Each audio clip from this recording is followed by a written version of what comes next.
Today is April 2nd, 2025. My name is Rob Carr of Kalamazoo Right to Life, and this is Pro-Life Week. Well, you may be hearing some rain in the background. It's a very, very, very wet day and stormy day in Kalamazoo. So forgive me, I do not have a soundproof studio. I'm just here in my library of sorts where my computer is. So if anybody out there wants to give me a $30,000 donation to construct a soundproof studio, well, then you're welcome to that, but I'm not expecting major changes. Two things today. The first is and I'm reading here from lifenews.com, the Trump administration is withholding tens of millions of dollars from Planned Parenthood facilities, according to an exclusive breaking news article published by Politico, which I believe is a left-leaning website, on the evening of Monday, March 31st, so this past Monday.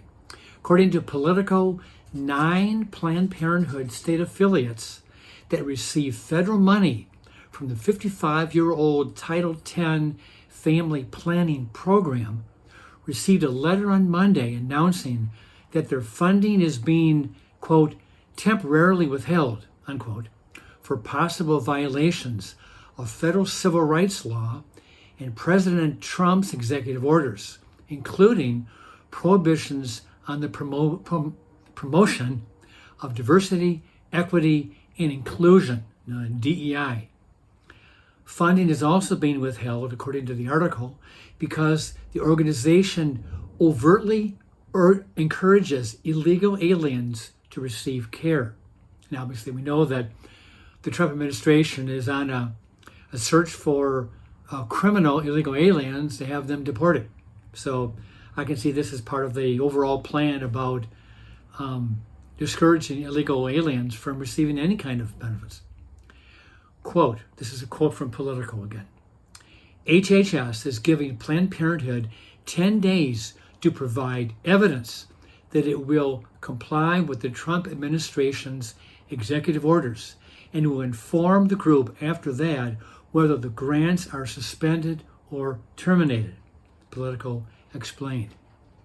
So in 9 states, the Trump administration is withholding federal funds from Planned Parenthood. And I think I read in another article that there are 16 actual Planned Parenthood facilities in those 9 states that are losing, or at least are having their funds temporarily withheld. So is this phase 1 of the Trump policy on getting rid of funding for Planned Parenthood? I don't know, but it does look like, there's the thunder, it does look like the Trump administration is being proactive in its policy on Planned Parenthood. Okay, second item is in the elections last night, there was a race in Wisconsin, a race for a state Supreme Court seat, and not unexpected, but the liberal pro-abortion candidate won by quite a comfortable margin, 54 to 46%. But the real story is not necessarily her win, although a lot of people are saying that this now gives the Wisconsin Supreme Court a 4-3 liberal pro-abortion majority, which could affect some pro-life kind of legislation. But that remains to be seen. But the real story is not her win, but it is in the Republican Party's inability to get out its base and vote. Just 5 months ago in the elections in 2024, Donald Trump received 1.7 million votes, and he only won by a squeaker. It was very close against Kamala Harris, but he won with 1.7 votes. Well, last night, after the votes were all counted, the pro-life candidate for Supreme Court received 1 million votes. That's 700,000 fewer votes than what Trump got back in November. And I saw another article, because both, these are special elections, so the voter turnout is lower. But even the Democratic numbers were down too. But if the pro-life Republican had received 200,000 more votes, he would have won the election. So he didn't need to get all 700,000 that Trump had. He only needed about 200,000 more votes, and he would have won. So that's the big challenge that I see going forward in 2026 and in 2028. Can the pro-life voters who have been voting primarily Republican, are they going to vote? Especially in midterm elections where the turnout is substantially lower than the general election. Because if we can't get our people out to vote, we will lose. That's just a fact. We will lose if we can't get our people out to vote. And it's not all just money, but I'm going to be voting pro-life whether or not I'm donating money to a candidate or not.